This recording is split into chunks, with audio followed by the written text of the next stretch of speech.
and welcome to Things We Said Today, our weekly podcast about anything and everything to do with the Beatles, both as a group, as solo artists, past, present, things to come, even things from some distant future that thinks it's long ago in a galaxy far away, which is where we're going to go today. I'm Alan Kozin, the author of The Beatles from the Cavern to the Rooftop, and Got That Something, How the Beatles, I Want to Hold Your Hand, Changed Everything, and a writer about music and musicians for the Wall Street Journal, the New York Times, and several other publications. I'm joined by my two regular co-hosts, Ken Michaels, who you know is the host of the syndicated Beatles radio show Every Little Thing. Hello, Ken. Hey, Alan. Hi, everybody. And Steve Marinucci, probably the world's only full-time Beatles reporter. You can read his work in Billboard.com and Axis.com, that's AXS.com, Goldmine, Variety, and he's the author of a book, Meet a Monkey, Davy Jones. Hello, Steve. Hello, Alan. Hello, everyone. Okay, and we're going to be speaking today with Dan Amrich, who, along with his pal Jude Kelly, just made, actually, well, I don't think just made, I think it's taken several years, but has just sort of put out onto the internet an incredible parody of Sgt. Pepper called Princess Leia's Stolen Death Star Plans. It's available both as audio tracks and as video. You have to see it with the video. And I guess I should mention the video is edited by Katrin Auk. Do we say, Dan? Yeah, Katrin Auk. Okay. And that was Dan Amrich, who will be speaking. But before we get to this sort of fabulous sci-fi Beatles mashup, Steve, you have some news items? Well, I guess the big thing is the announcement on June 29th that I think Hollywood Reporter had it first, that Paul McCartney and Sony ATV had reached settlement in the Beatles' song rights question that had been going for a while. Well, actually, he had sued in January. There's no details, and the only thing you can do is kind of speculate on what happened. So, but we really don't know. All we know is that they did settle. It'll be. I assume that we will hear more of this at some point down the road. But for now, the settlement is confidential, so we really don't know what they did. But in any event, I'm glad for that point that they've settled, and gotten this over with, so that it didn't run through the courts for several years. So yeah, but since we don't know what happened, it's almost, from our point of view, as if they haven't settled. Right. Yeah, that's true. Yeah. So, well, it's just nice to know that these songs will be in the hands of one of the people who actually wrote. We don't know that, do we? No, we do. We don't know that. That's the thing. We don't know, because we don't know any details of whether he won or lost or who gets what, and we know that they have settled. And that's the thing. A lot of people made the assumption on social media that McCartney got what he wanted, but there's no. Sony had the upper hand on this one, so there's no definite thing one way or the other that he got what he wanted. I assumed he got. The assumption is that he got something. But I don't think he would have settled without something. Right. To say that there's a settlement, there has to have been some kind of agreement that both sides could at least persuade themselves was equitable. And we know, the position that he was starting from, so I'm not sure how far he would have been willing to move there. Right. The story in the Hollywood Reporter has this quote from McCartney's attorney. It says, "The parties have resolved this matter by entering into a confidential settlement agreement and jointly request that the court enter the enclosed proposed order dismissing the above referenced action without prejudice."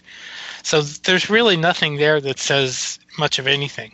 And the story even says the details of the deal are unclear. So I assume that it's, maybe at some point we will find out. But for now, there is nothing. So Okay. Well, I certainly got that impression, but I guess, we just don't know yet. Yeah. I think everybody wanted to have him get something out of it, and everybody, Beatle fans hope that he got something out of it, but we don't know. And remember too that Yoko was not involved in this, so it's hard to say exactly where this all came. Right. And Yoko wasn't involved in it because she had a separate agreement of her own with Sony, and it could very well be that the McCartneys have come to a similar agreement to Yoko's. Right. So. Could be. So, but we do not know.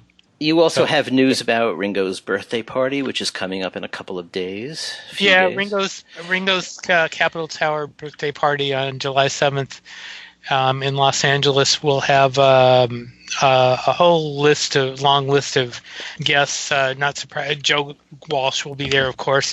Eric Burdon will be there. Richard Page and Greg Bissonnet from the band. Edgar Winter, who was in the band. Howie Mandel and Richard Lewis. Nils Lofgren and Jim Keltner and Matt Sorum and actor Ed Begley Jr. will be the guests. And not only that, they're going to have they're going to have performances of Ringo's songs. And one of the performers is really exciting. And I wish I was closer to Los Angeles. It's going to be Van Dyke Parks, who right. I would love to see that. I would love to see that because his album, that Orange Crate Art album he did with Brian Wilson a few years ago, was just absolutely stunning. And I have some of his earlier stuff. He's just amazing. And that to think that he's going to be doing some Ringo songs is really cool. So, and the songs that he wrote with Ringo are very good. Mm-hmm. So, but I would hope that he'd do one of those songs. Oh, I would assume that they will. You would think so. I mean, that would make a lot of sense. Yeah. So, and then the one other thing. There's one more piece of news, is that finally the Change Begins Within benefit with McCartney and Ringo and Donovan and Sheryl Crow and Eddie Vedder and Harper and Paul Horn, and who is no longer with us now, and Betty Lavette and Jerry Seinfeld and Jim James and others, is going to finally coming out on DVD September 1st. It was announced on June 22nd. I want to make a special note to people who looking for it on Amazon. The correct listing for that DVD is not there yet. There is one priced at $89.95. That is not the one. The list price for this is $15.98. So do not click on that $89.98 thinking you're getting the one that's coming out September 1st, or at least the correct pricing, because that's not it. So, but yeah, it's finally coming out. I know it's been on TV. It was on, I believe it was on PBS at one point. But right. Anyway, it's finally coming out, and it's good after all this time. Good that it's finally coming out. So yeah, and Paul and Ringo each have their own sets. Right. And then Ringo comes on at the end and joins Paul. Right. Right. So that it's really good that this thing is finally coming out. I mean, yeah. So yay. Okay. So when I'm getting the list, by the way, Ken, you remember that they do Cosmically Conscious? That's right. One of the songs. So right. There you go. Anyway, okay. Yeah, I was actually there. I was actually there at that concert. You were at that show? Yeah. It was pretty exciting. I don't think anybody knew that he was going to do Cosmically Conscious. I think that was a surprise to a lot of people. Mm-hmm. Mm-hmm. But it makes perfect sense. Right. Of course. It was something that he wrote around the time in 1968 when the Beatles were with the Maharishi. Mm-hmm. And it was a saying that the Maharishi said to them, come and be cosmically conscious with me. Right. Well, yeah, it goes along with the whole meditation thing, which is what that whole benefit was about anyway. So right, and what David Lynch has been pushing for years and years. So right. Well, good. Anyway, go ahead, Alan. Okay, so on to Princess Leia's stolen Death Star plans, which is gone. I think it's fair to say it's gone viral in the last couple of weeks. It's perfect timings. The reissue of Sgt. Pepper just came out. It's the 50th anniversary of Sgt. Pepper. And Dan, what is the continuing association, I think, between Star Wars nerds and Beatles nerds? That's an interesting question. I don't know. I grew up with both, so to me, they've always just been pillars of my life and my entertainment and stuff. So, Okay. to a certain extent, I've talked to a lot of Star Wars fans who know about the Beatles because, oh yeah, no, I grew up with that. Yeah, my parents used to play the Beatles all the time, and so they're, when they were, say, 7, 8, 10, 11 years old, and Star Wars is like the greatest thing in the world. If you're a kid, in the late Right. 70s, they're growing up listening to the Red and the Blue Greatest Hits albums. Right. Or whatever it was that their parents were super into. We had just gone through that second wave of Beatlemania in the late 70s. So they kind of did sort of go hand in hand. And Mark Hamill apparently was a huge Beatles fan. Turns up at Yes. Beatles conventions like as a visitor, not as a guest. Yeah. So yeah. Apparently, I saw that the Liverpool Chamber of Commerce knows when he's coming to town and rolls out the red carpet.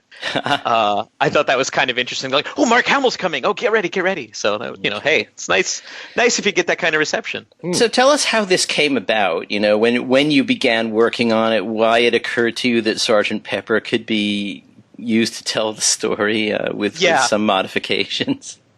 Well, like all good ideas, it was my wife's. So Jude and I we met several years ago, late 90s, early 2000s, playing in an 80s cover band together. We hit it off, and we had always said that one day we were going to do a band called Palette Swap Ninja, only because that name amused us. Palette Swap Ninja is actually a very deep video games reference about the fighting game Mortal Kombat. We said we're going to do a band that's like an ultimate in-joke to video game fans.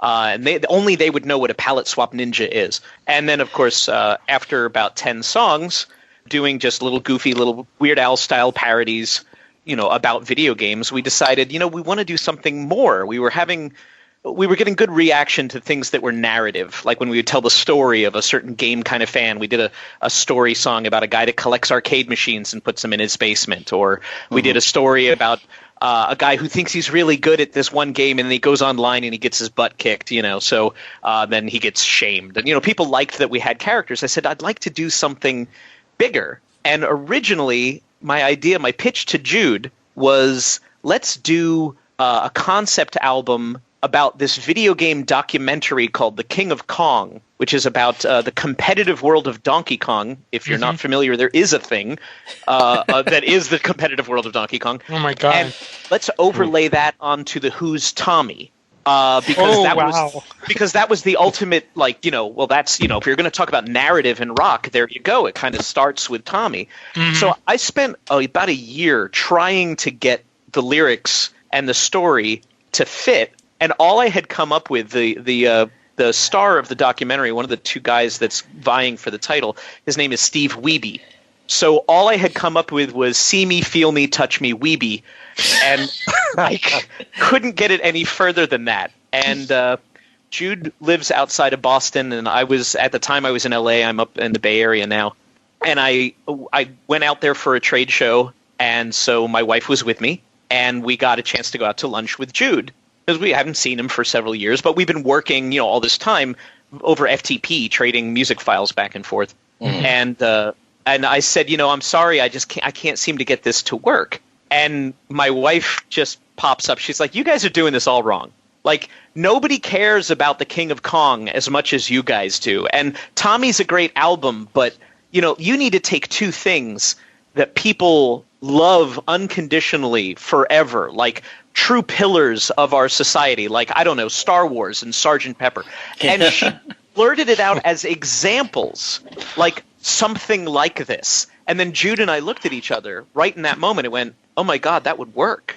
Because he and I were both huge Beatles fans and both big Star Wars nerds. So we went out to lunch, and by the end of that lunch, we had the title, The Princess Leia Stolen Death Star's Plans. We had a couple of the pillars where we realized that the story would match up with the film, with sort of the themes of the album and where they were. And that was from the beginning. We knew we need to do both of these in order. We can't reshuffle the album. We can't reshuffle the story. Either it works all the way or it doesn't, or we're not going to bother to do it. And by some miracle, we made it work. It sure does. It really does. It's amazing. Yeah.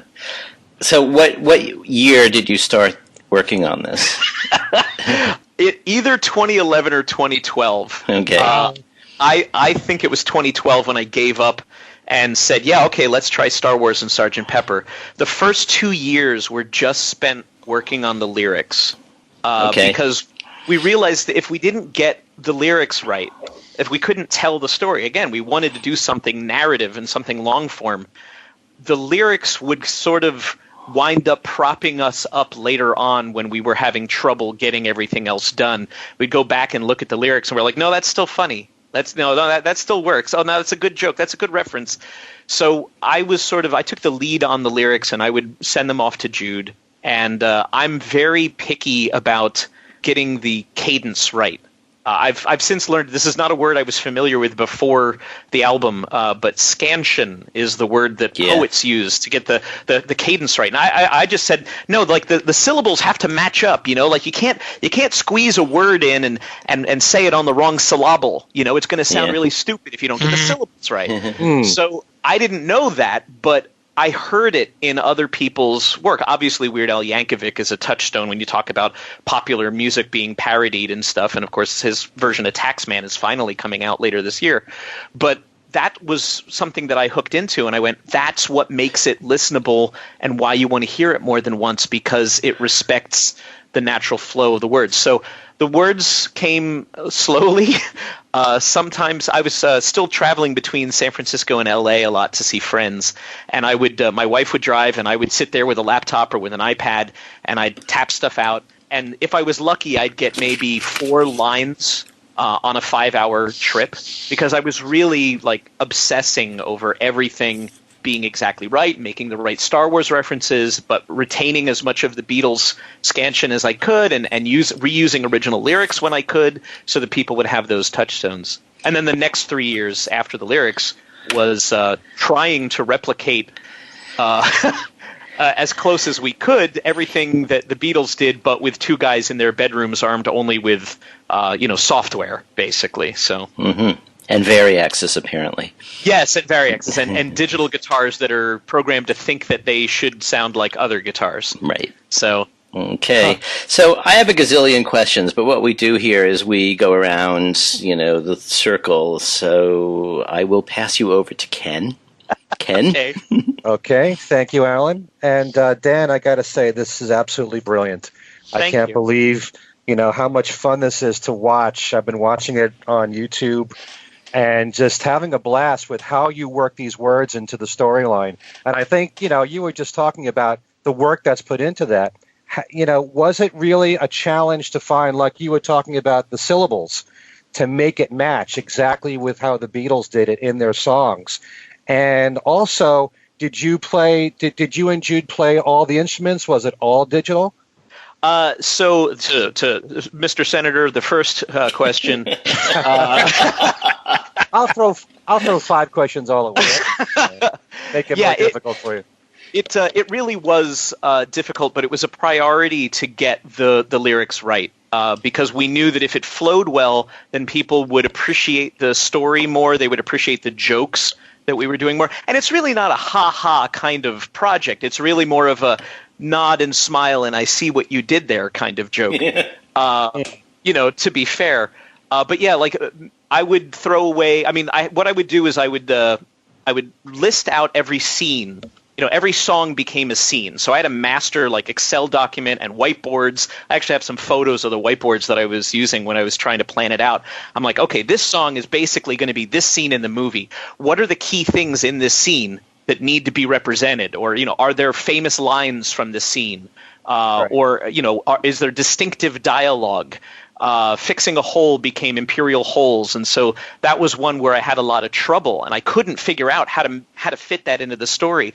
Jude came to my rescue, and I said, normally this one is Luke is singing lead here, or Obi-Wan is singing lead here, and I said, I don't know what to do. How do we tell the story of this really boring board meeting?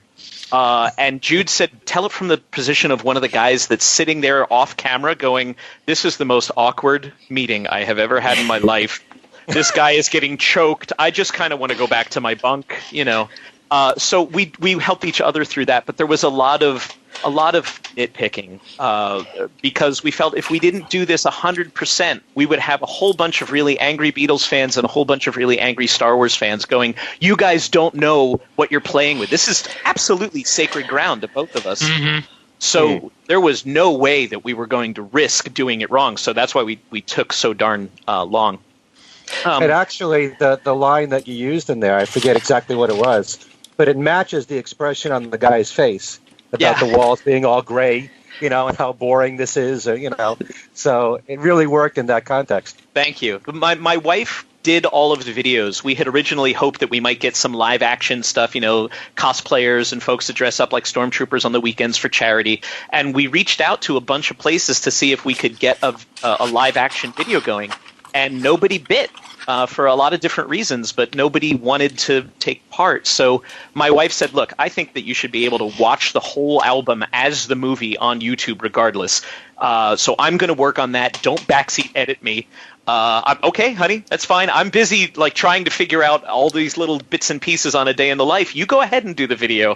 I appreciate it. And then, so I wound up adding so much, but that everything that works in the video is to her credit. We should be interviewing your wife. Is that? Yeah, you really should. Yeah, really. Is that Katrine? Project. Yeah, Kat. Yeah, okay. She's in charge of all of that stuff. Okay. But the second question was, did we actually play the instruments? Yes, I played all the guitar and bass parts and did all of the vocals except for Jude did the Darth Vader / Ringo segment on Little Help. And Jude also plays keyboard, so he played real accordion. He played an actual Gibson, what was it, a G101 organ. So we have the same organ that they used on Lucy in the Sky with Diamonds. It was rebadged as a Lowry, or it was rebadged. It was a rebadged Lowry that was made into a Gibson in America. Whatever it was, Jude was like, no, wait, I've got that one in storage, pulls it out, plugs in a 1/4-inch jack directly into his Macintosh, and it sounds great. He goes, it was actually sounded better than a lot of the synthetic instruments that I was working with. So wherever possible, we used real instruments.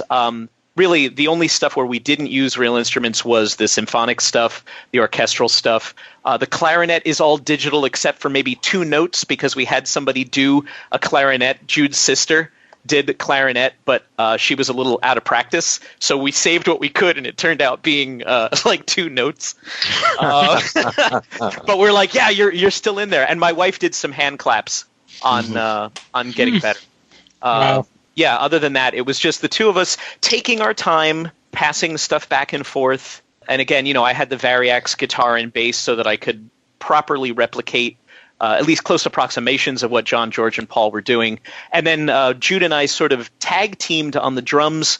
We used a digital program called Native Instruments Abbey Road 60s Drummer, which was sampled actual vintage kits, they did 2 kits actually, in an early Ludwig and then a Ludwig Hollywood for the later era in Abbey Road Studio 2 with all the vintage microphones and gear. So we're like, well, even if we hire a live drummer, which we tried to do several times, and Spinal Tap, we could not get a drummer. We went through 5 potential drummers. Any of them explode?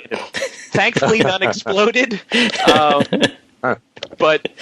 So all the drumming is MIDI, and that's a combination of Jude and I just sort of passing it back and forth, saying, I hear a different fill, or, I think Ringo's doing this, or no, this is distinctive. I want to make sure that we do that. The tabla also on Within You, Without You, that's a software instrument, and I just sort of put together real, reasonable sounding rhythms similar to what was there, since I'm not an authentic Indian musician. I hate to break that news to anybody.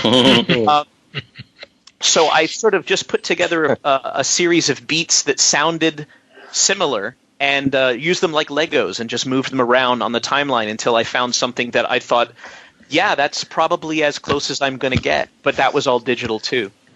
So the lead vocals, they were all you said, except for Jude on With Little Help? Yeah, all the vocals are me, and Jude sings the Ringo part on Little Help from My Friend. So all the backup vocals are me, and all the regular vocals are me. I have a high voice. So I also found that when I was in the 80s band with Jude, I'm a bit of a mimic. So I accidentally started taking on, like when we would do a Billy Idol song, I would start to get a little bit Billy Idol sneer in there. We would do The Cure. I'd get a little bit of a Robert Smith affectation to my voice. I just pulled out all the stops when we did the B-52s and just did, a ridiculous, over-the-top Fred Schneider, So, and I found that served me really well. And if you're you're in a bar band just playing covers, people want it to sound like the radio. So unfortunately, that carries over so that when I try to sing Beatles, I wind up trying to pick up a little bit of John's affectations, a little bit of Paul's delivery, and then I'm mixing in a little bit of Alec Guinness when I'm trying to sing as Obi-Wan. So it became very weird. We didn't want it to be like a funny caricature. I wanted it to be like a blend of both what was going on with the original vocal performance and a little bit of the actor where possible. So can you we can't run a full song because of the copyright. Sure. But can you give us a little example of the voice thing? Well, I think the obvious one is Luke is in the desert, which is our version of Lucy in the Sky with Diamonds. We intentionally buried the lead so you wouldn't get the joke would be fresh with Luke is in the desert and whining. Wow. Yeah, with the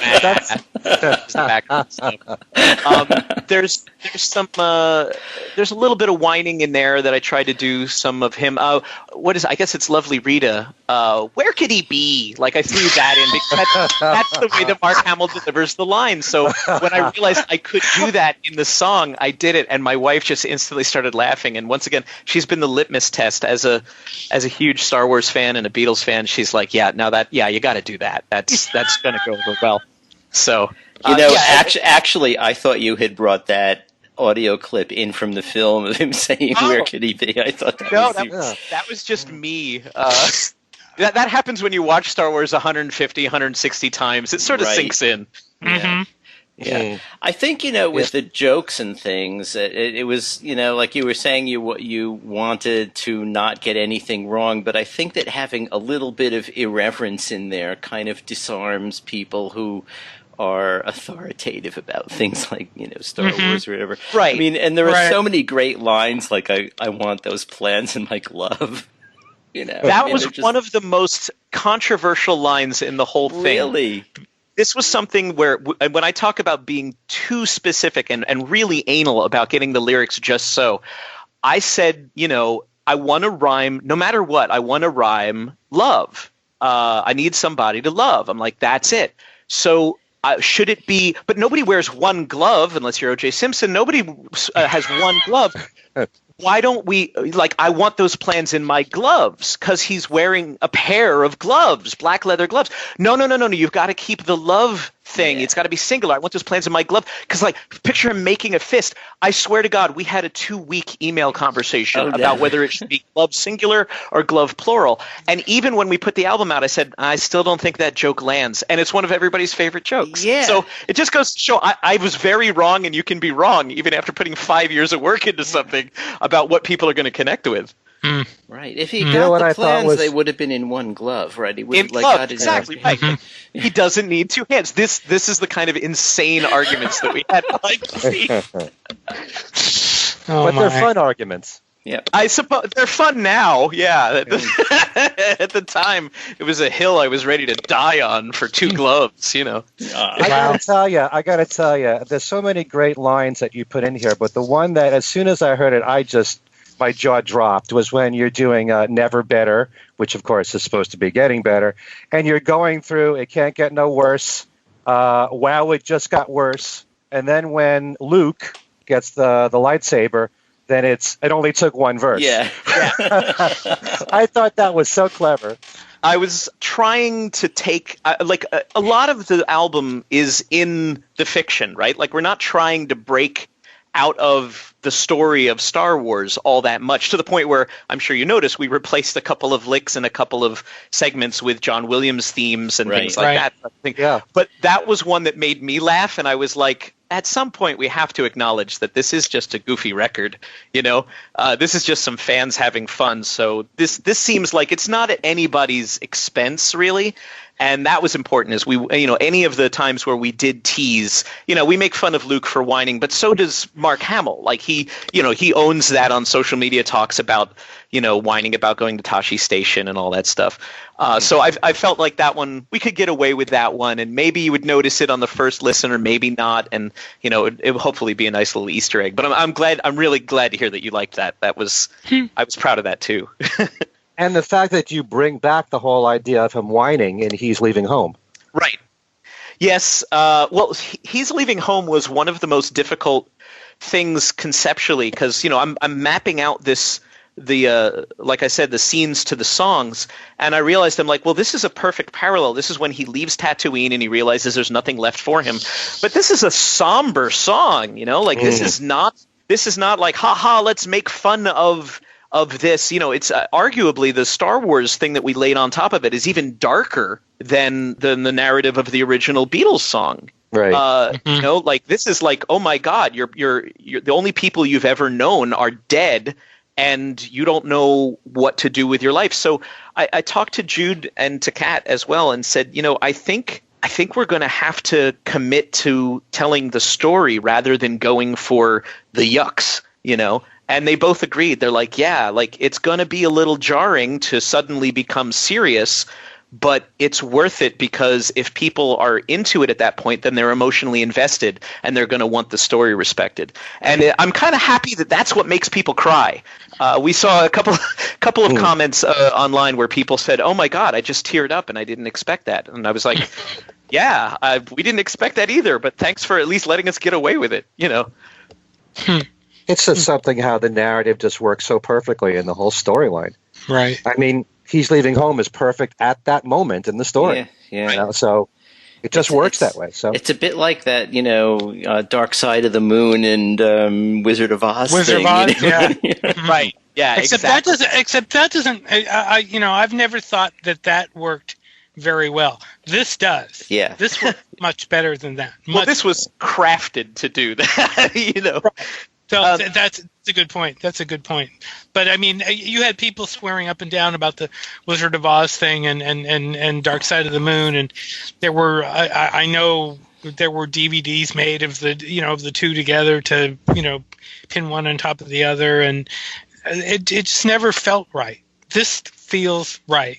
So that for that point, you deserve a lot of praise for doing it. For getting it right. Thank you. So, in any event, I got a question.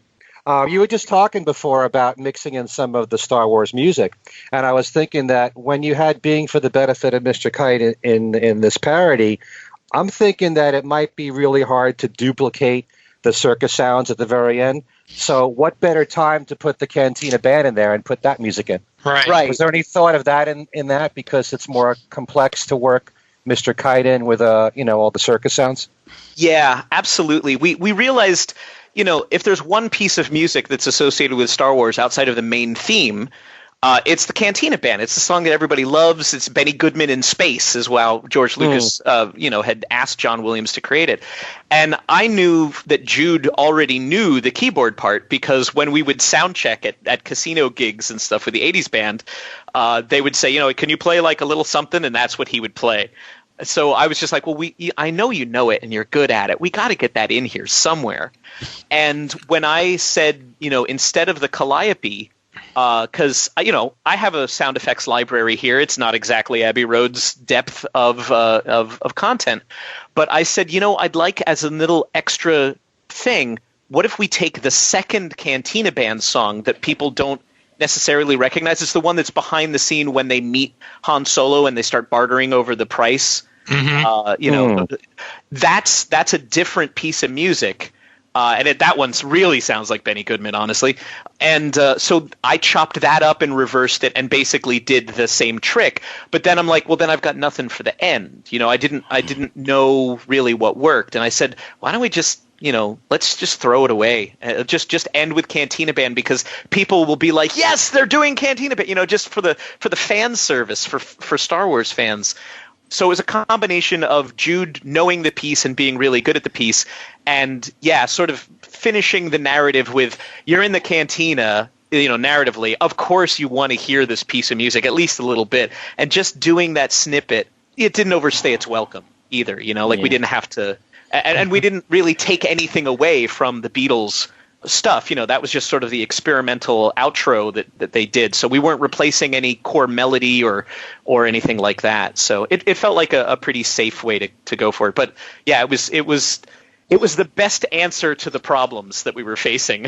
A lot of the things that we did here were sort of like, hey, what if we do this? And then Dan, I got a question. Had you done anything like this before? Is this the first time you've done anything to this extent? To this extent, there was nothing this deep. We had done individual singles, just one-off ideas of, hey, here's a song, here's a joke we want to tell, let's slap them together. And the song that we had done before, we did a version of Day Tripper called Rage Quitter, and Rage quitting is something that gamers do when they're frustrated and they play online, particularly stuff like Call of Duty or competitive shooting games. If you get frustrated with a game and sometimes you literally throw the controller across the room, it's called rage quitting. You just get up and you walk away. So knowing I was working at the company that makes Call of Duty at the time, so I was well aware of sort of the worst behavior of Call of Duty players online. So we framed Day Tripper around that. And that was not actually our idea. That was one of our 7 fans that said, it would be funny if you did Day Tripper as Rage Quitter. And I'm like, oh my God, I don't normally like to take ideas from the outside, but yeah, just that joke is enough to pin it. And then we were just like, oh boy, we get to do a Beatles song. It was an excuse for us. Mm-hmm. But when we sat down to do something narrative like this, yeah, when we look back at our old songs, we're like, oh, those are terrible. Those are terrible. We should put 5 years into everything that we do, So yeah, there was we had never tried anything this ambitious, and again, we knew the knives were going to be out if we didn't do it right, if we didn't give it all the proper love. It is, hopefully, I hope that when people hear it, they do hear the effort and they do hear the love, because this was done with absolute respect for the Beatles and absolute respect for Star Wars. This is because we love them both, and we saw the opportunity to put together for fun, but ultimately Star Wars and the Beatles don't need two goofballs doing anything to elevate them, culturally. Right. It's not like, well, gee, I guess we haven't thought about Sgt. Pepper's impact on our society enough. Maybe we should. I'm glad these Star Wars geeks actually gave us a reason to, we knew that's not what it was going to be. It was really going to be like, oh, you think you're funny? Oh, you're going to play in these waters? Oh, you better be ready to swim. And so, yeah, that was part of the thing, is hopefully people see that the effort we put in was truly from a place of love and not just of haha, we want to get famous on the backs of the Beatles. Nobody does that. Has the reaction been completely positive? It has been 95% positive, which on the internet is something that we weren't really expecting. Right. I expected to get torn apart. I really did. I thought that we were going to get completely hammered by people. And there were a few outcroppings here and there, certain internet communities where they thrive on negativity, where they were like, oh, this, you should have never bothered to do this, and oh, I'm sure you think this is funny, and we already have Weird Al, we don't need you. And then there was one where just everybody used the same word, and I think it was just bandwagon jumping. Disrespectful. Oh my God. Disrespectful. Wow. I spent 2 weeks just listening to Ringo's drums, trying to get the fills right on Good Morning, Good Morning. What the heck are you talking about, disrespectful? If it was disrespectful, we would have, just crapped it out and not thought twice. But we overthought every decision and every creative choice that we made, which to us was the ultimate in respect. But yeah, seeing some of the reactions on YouTube, where YouTube, I'll just say it, it's a cesspool. It's rare that you get positive feedback, but seeing people say such overwhelmingly positive things, Weird Al should, this is Weird Al quality, that was obviously huge to us. And, you close the internet, we're done, we'll never get better than this, and, how come this doesn't already have 1 billion views, and, beautiful things like that. It was really nice to see that people connected and that they were shocked that we had done the whole album. A lot of people started first song, and they're like, haha, that's cute. And then YouTube automatically plays the next song in sequence, and they went, what? Yeah. Oh my gosh. What a colossal waste of time. But by the end, by the end, people are like, I can't believe that you guys did the whole thing and it held together. And oh my gosh, this is great. Thank you so much. And yeah, that's honestly, we got a little bit of negativity. But when Mark Hamill tweeted about it and said, cool. Tell us what happened there. Well, okay, so we released Star Wars Day as May 4th for the dumb joke, May the 4th be with you. So every May 4th, Star Wars fans... I know, yeah. Every May 4th, Star Wars fans, post online and do something fun to celebrate being a Star Wars nerd. And so when we were planning this, originally, we thought we would be done a long time ago. I'll be completely honest with you. We're like, yeah, okay, this has taken us a little bit longer than we thought, but we'll get this out for Force Awakens. When the new Star Wars movie comes out, we're going to get it done. And that, just there goes that deadline. It went zooming by. And then we're like, we're going to do it for Rogue One, the next Star Wars movie. We're going to be ready. And that went by. And I was like, all right, look, we're not going to make Rogue One. What's the right time to do this? We've got to stick to a date. And then I looked at the calendar and I said, oh my God. Like literally a week apart, May 25th, 1977 was Star Wars. So that's the 40th anniversary. And then exactly 1 week later, it's the 50th anniversary of Pepper. That's our window. You want to be in the zeitgeist? We got to release it for that. Right. So we just put the pedal to the metal at that point. So then we had some friends who were trying to help us get those videos and stuff. And my wife is basically the third ninja at this point, as we've already well established. And we said, what if we get it out for Star Wars Day on the 4th, when all the fans are going to be looking to, retweet stuff and post stuff about their fandom. And that way we'll be ready and primed and already in the channel so that maybe somebody will notice by the 40th anniversary and the 50th anniversary, our servers will be stable and we won't have to worry about the website crashing. Everything will be fine. And I said, okay, that makes sense. Let's do that. We put it out on May 1st. That was a Monday. And I figured, you know what, we'll get our fans, we had a small group of fans, they'll find it and they'll tell their friends and that'll be cool. And maybe, we'll get 3,000 or 4,000 views by the end of day one if we're lucky. 14 hours later, one of the big science fiction sites, IO9, picked it up and then it was off to the races. Mm-hmm. So once one person did it, then overnight everybody found out about it. May 2nd was a huge day. And then I was sort of staying up late. It was midnight on the West Coast, and I'm typing in, checking URLs and making a little Google document. Like, we got to go back and look and see, get screenshots. This is our moment in the sun. And then a friend sends me a text and says, "You got to check Twitter right now." I'm like, "Why?" They're like, "Somebody big just noticed." And I'm like, oh boy, oh boy, oh boy, oh boy, oh boy, it's probably Mark Hamill. And it was because we knew he was a huge Beatles fan. So, in our wildest dreams, we're talking about what happens. Like, what's the best thing that could happen? I'm like, well, the best thing that could happen was not getting hit by the cease and desist. I was going to ask about that. Yeah, so was I, actually. That was on my mind, too. I will tell you our secret. But yeah, the second best thing was we get acknowledgement from somebody involved with either Star Wars or the Beatles to say, hey, that was cute, and that's all we're going to get. But Mark Hamill posts a tweet and says, the Fab Force, he adds his own hashtag. And everybody's like, why didn't you use that hashtag? I'm like, because we're stupid. I don't know. He says, I'm going to need assistance. I'm going to need help getting my jaw up off the floor. This is amazing, or something like that. And I'm not going to lie. I just sat here. It's midnight. I'm about ready to go to bed. And I just started crying. I was like, that was all the validation we could have possibly asked for, was having somebody. And everybody's like, oh, now Paul or Ringo. I'm like, Paul or Ringo are not going to notice this project. And it's okay if they don't, because they have lawyers. Yes. So, yeah, to roll straight into that, the trick that we found, we realized, look, this was started as a labor of love. It was supposed to be a project from a fan to other fans. It shouldn't be for profit. That's not the reason that we made it. The point was not to make money.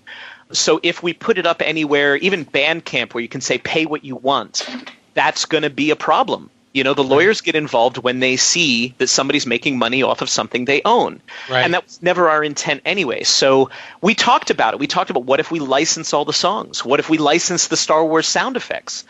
That was going to be prohibitively expensive for two guys that were just doing this for fun. Thousands upon thousands of dollars. And we just said, never mind, let's put it out there and cross our fingers. Because if we put it out there truly free, just for everyone to enjoy, then the lawyers are going to be like, well, they're not taking anything from us, you know? And that's what I believe happened. When we posted the videos, doesn't normally stop lawyers, Dan. No, and actually, Dan, on YouTube, you can still get hit. Well, we use YouTube as our canary in the coal mine. So Kat made the videos. We had working edits of her videos that we were showing to friends and sharing, as private lists. And every time I uploaded it, obviously YouTube said, okay, this is property of Sony ATV Publishing. You can't monetize it, but they can. And I'm like, that's fine. We're not here to make money.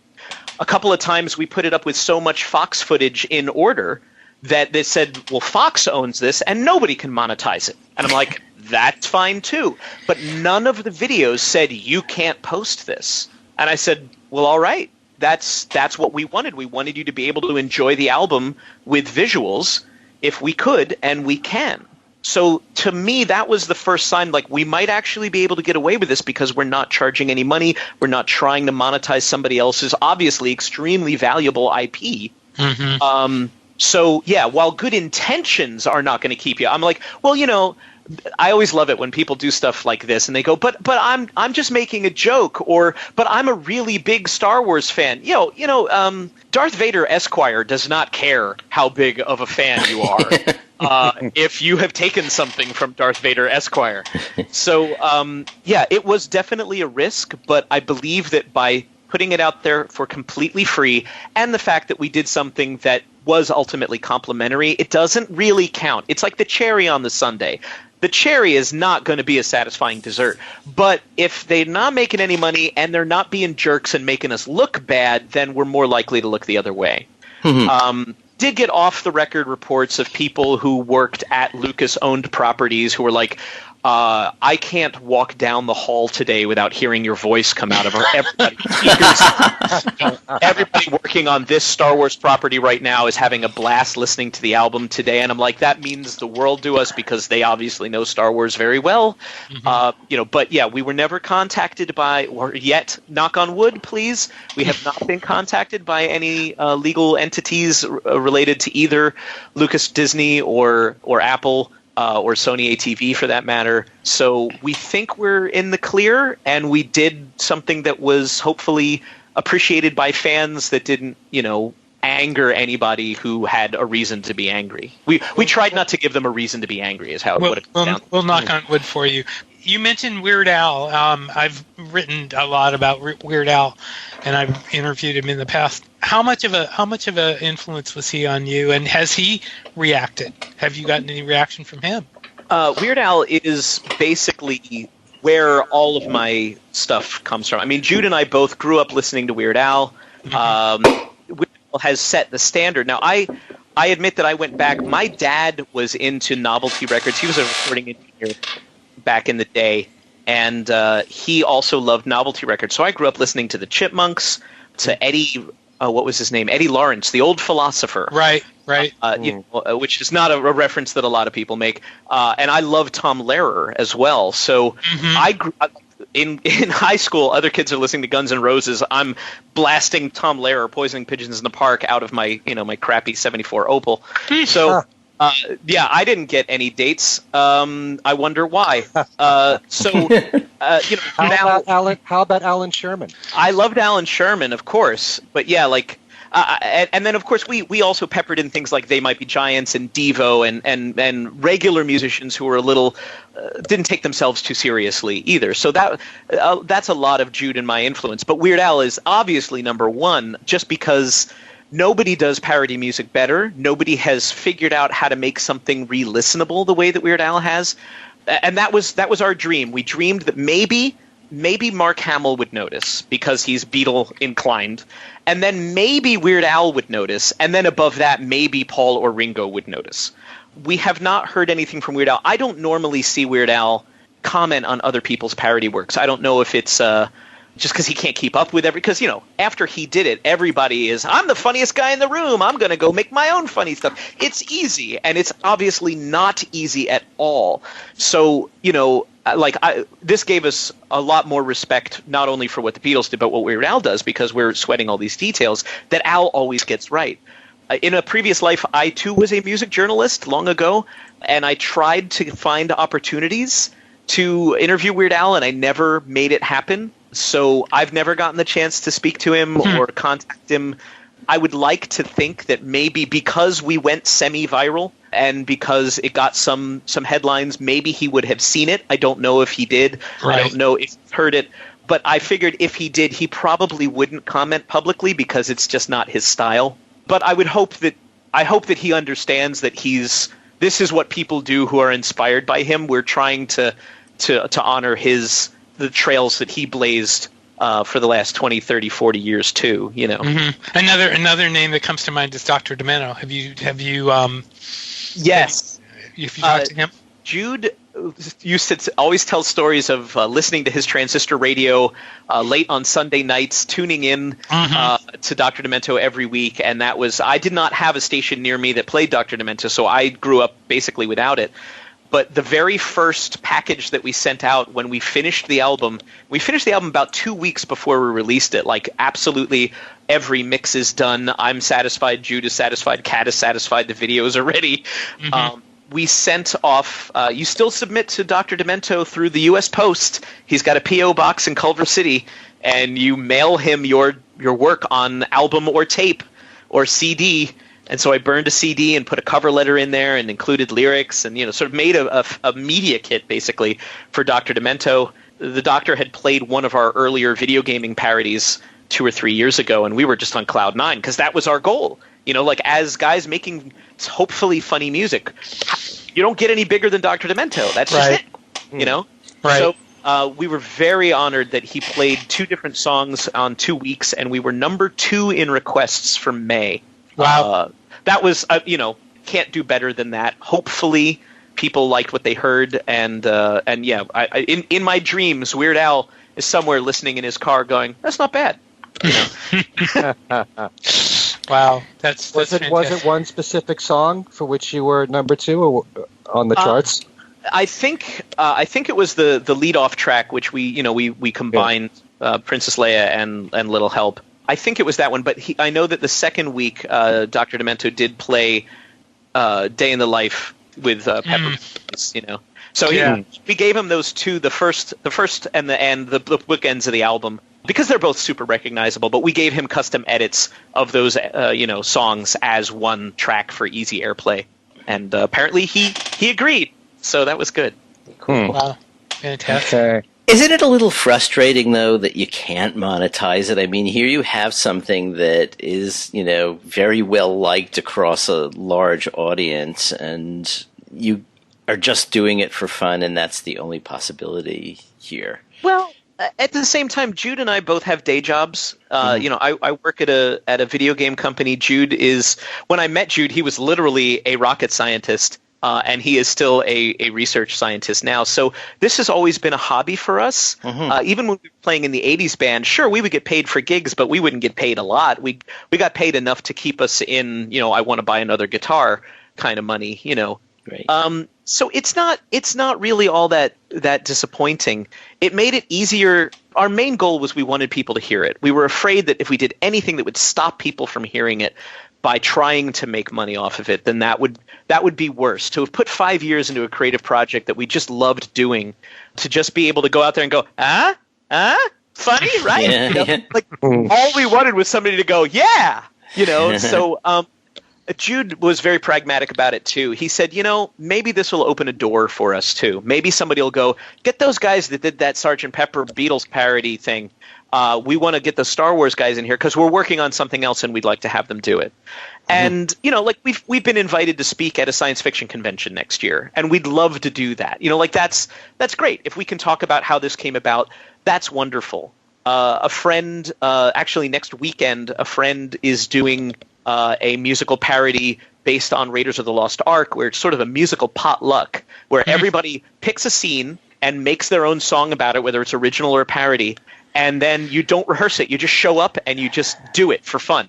So I'm going to do that as part of that. So that was an opportunity that I might not have gotten otherwise, because somebody went, "Oh my God, that's great. You want to be part of our thing?" So we're happy. That's all the payment we need, really. Is there something though that may not even be able to say, but is there something in the future that looks really good for you as far as coming out of this? Not at all. We've gotten no serious offers at all yet. It's not even something that I can't talk about. There's literally nothing there. We just did this. We put it out there. People went cool, and then went back to their normal lives.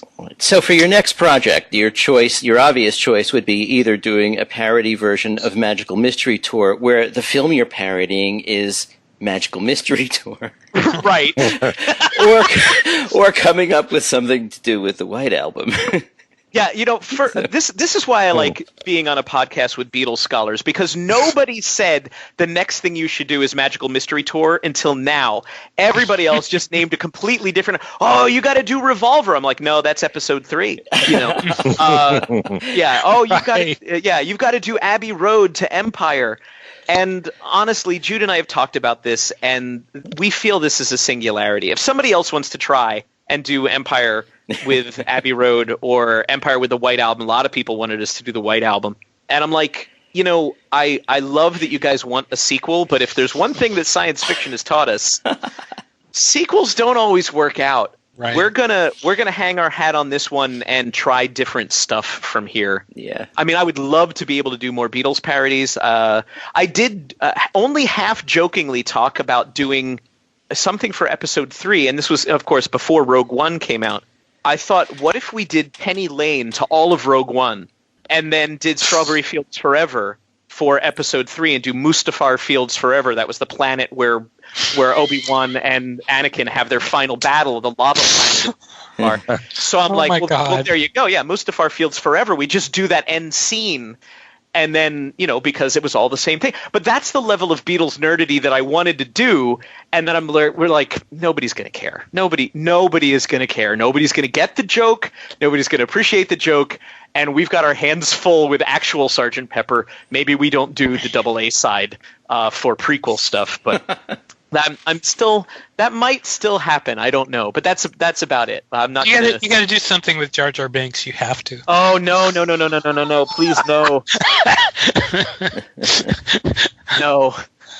I'm sure there's something. If we pull the timeline back for episode 1 and compare it to the early Beatles albums, I'm sure there's something that I can whip up. But I don't think we should. Okay. I just had to say that. That makes perfect sense. You should do the prequels and go back to Please Please Me. Right, Please Please Me, Hard Day's Night, do some of the really early stuff. Thanks for giving me a lot more work. I really appreciate that, Ken. That's what I'm here for. There's one other thing I just wanted to point out, because apart from all the work you did on these lyrics, which is amazing, I don't think most people are aware of how much work it takes to do what you did. One of the things that I thought was really, again, I'm going to use the word clever, but when you had Within You Without You, which is the force within you, you took the part of the song in the middle where there's the instrumental, where you had the sitar answering lines, and you used R2-D2 to talk. Yeah, I love that too. I thought that was one of the best parts of the album. I really did. That whole song was damn near impossible. Jude and I would trade off on tracks. Like when I was working on track 2, he'd be working on track 3, etc. And so we were always sort of complementary. We got to a point in the album where there wasn't a lot left to do. We still had 3 or 4 songs that hadn't been touched at all. And it was like drawing short straws. You want to take a whack at doing Within You Without You? No, I'm busy on, actually, I've jumped ahead. I'm on Good Morning, Good Morning. There's a lot of drums in there that I have to okay, well, I'm kind of open at the moment, so I'll try. And of course, this is way outside of our comfort zone as just simple, humble rock musicians. So that whole song is basically just me. And I worked on that for about a month and just did nothing else. And the R2-D2 joke, so the main, like, I didn't have strings, and when we tried it with digital strings for the violin parts and the, what is it, not Durandal.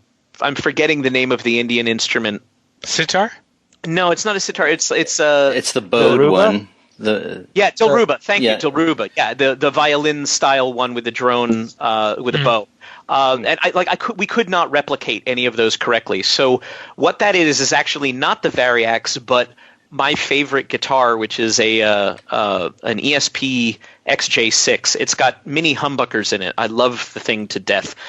I put that through about 5 or 6 different guitar effects pedals until I got something that sounded vaguely otherworldly, and I played it with an EBow, which is a small electromagnet that you hold over the string, over the pickup, so that this magnet causes the string to vibrate so you don't have to pick it. So you get infinite sustain, which is what I was looking for a bowed instrument.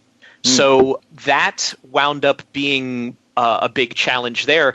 But then because I used that fake string guitar sound in areas where I should have been using a sitar as well, then I realized, what do we do for the call and response? And I was going to use an electric sitar to try to do that because the Variax guitar has a fake sitar sound. And I'm like, well, that's perfect. It didn't sound very good. And it was just a happy accident where I'm like, you know what? What if R2-D2 is in this scene? We're on the Millennium Falcon. They're playing chess. And Luke is being taught the wild mysticism, which was the perfect matchup for, hey, here's this Eastern mysticism song and this otherworldly sound, and here he's being taught about forces beyond your control and letting yourself into those mystical energies. So thematically it worked, but I'm like, well, I'm not going to stick in stuff for a character that's not in the scene either, and we haven't used R2-D2 at all at this point in the project. So I threw those in. Thankfully, StarWars.com has a soundboard where they have isolated a lot of, hundreds of sounds from the films and the cartoons and everything. So I just went to their website. I hooked up a digital recorder to the output of my Mac. I probably recorded about 300 of their sounds and just made myself a sound library of isolated, authentic Star Wars sounds. And then I started putting them together to try to get conversations, and conversational replies from R2's different stuff. So it was a sort of, let's see if this works while we were doing it, because neither Jude nor I really knew how we were going to get Within You Without You done. And we had actually considered cutting parts of it and cutting out the solo, because we're like, well, there's no lyrics and people are listening to this for the story and for it to be funny. You can't make jokes if there's no words. And yet that was the way that we found to make a joke, or at least a reference, without having overt lyrics. And I was kind of happy because then we got to keep the song complete as it was. I do have a trivia question for the three of you, though. I don't know how closely you've listened to the album, but have you spotted the one time where we actually added a verse to one of the songs? I thought there were a couple, actually. Some of the songs, like Luke in the Desert, seems a lot longer than the original. That's the one. Okay. Luke is in the Desert. I accidentally overwrote the lyrics, and then when it came time to record it, I realized, oh my God, no, they don't. And You're Gone is not there, the third verse. Right. But I kept it because we got a reference to the infamous blue milk.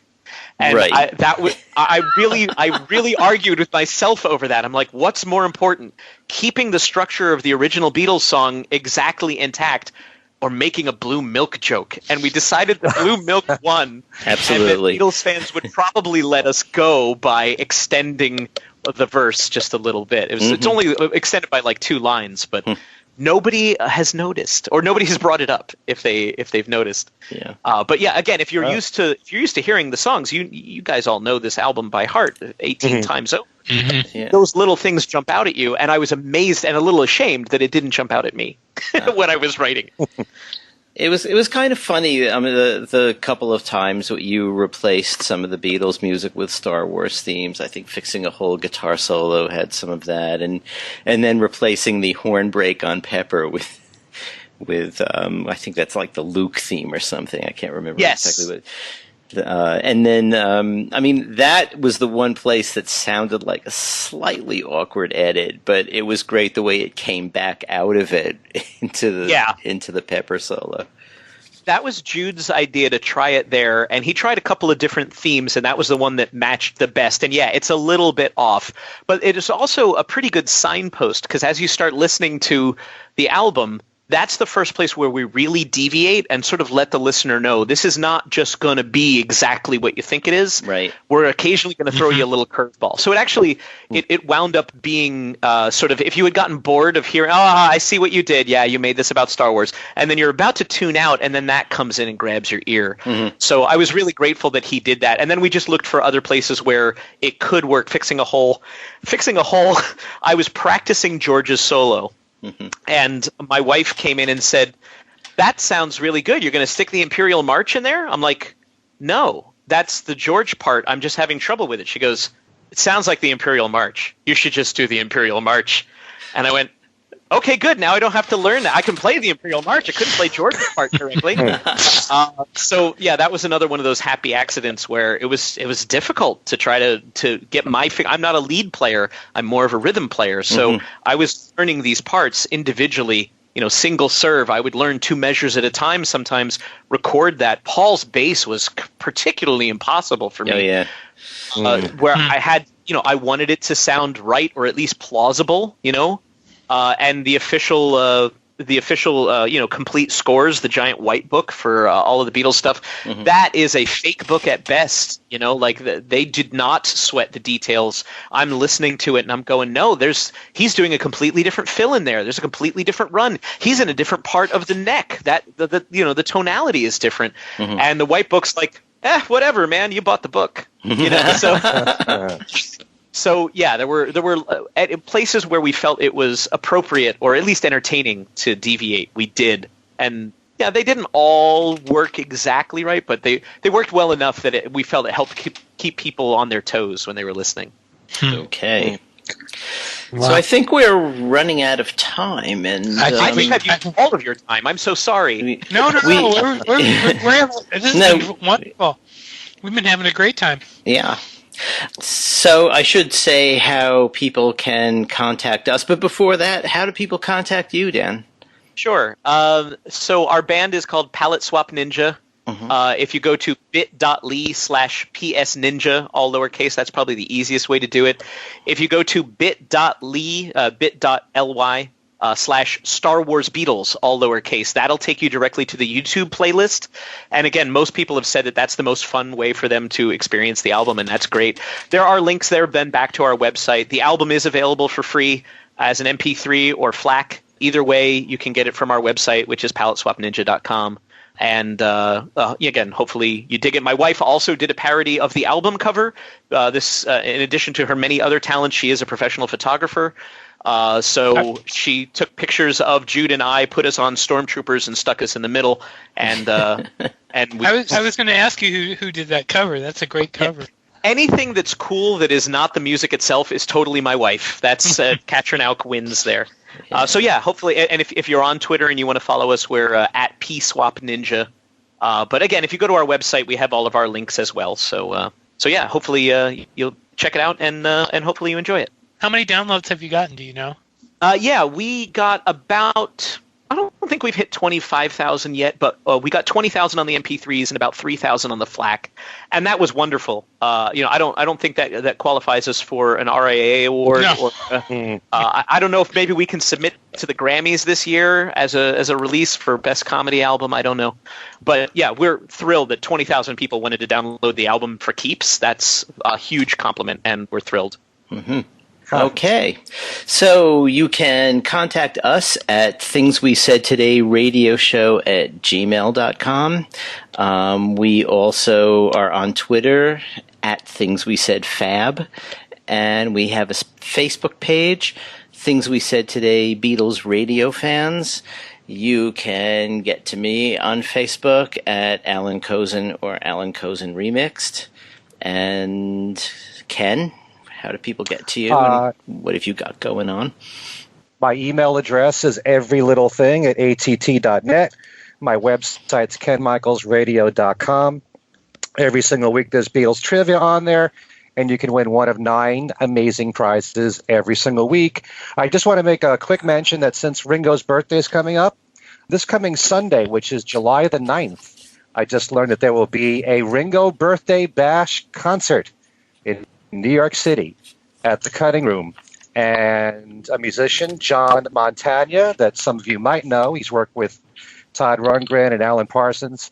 He's going to be putting on a concert. It's all Ringo music, Ringo solo music, Ringo with the Beatles, and it's this Sunday night. I believe it starts at 7:30. I just might have a pair of tickets to give away through my website, which again is kenmichaelsradio.com. Okay? Okay, and Steve? You can get a hold of me at BeatlesExaminer@gmail.com. I have my own Facebook page where I talk about music and other things, and there's a Beatles news and information page that I run where I post strictly about the Beatles and a lot of Beatles related stuff, and you're welcome to join that. That's about it. Dan, I just want to say this has been wonderful. Thank you very much for coming, and this has been really we've done some good shows, in the past. This is really one of my favorites now. You were great. And so I just want to say on behalf of everybody, thank you very much. And good luck with this. Really, I hope you have much continued good luck with this. It's very deserving. And I hope it does lead to other work, similar work. Yeah, thank you. That would be great. Obviously, Jude and I are just doing this for fun. But yeah, on behalf of Jude and I, thank you so much for having me on. I'm sorry Jude couldn't be here, but we would have, he appreciates that I also sort of lean into the Beatles a little bit more, I think. So thank you very much for having me on. It was a blast to hang out with you guys. You're welcome. You're very welcome. Great. So for Steve Marinucci and Ken Michaels, and this time Dan Amrich and Jude Kelly and Katrine Auk, this is Alan Cozen saying thank you for listening, and we'll see you next time.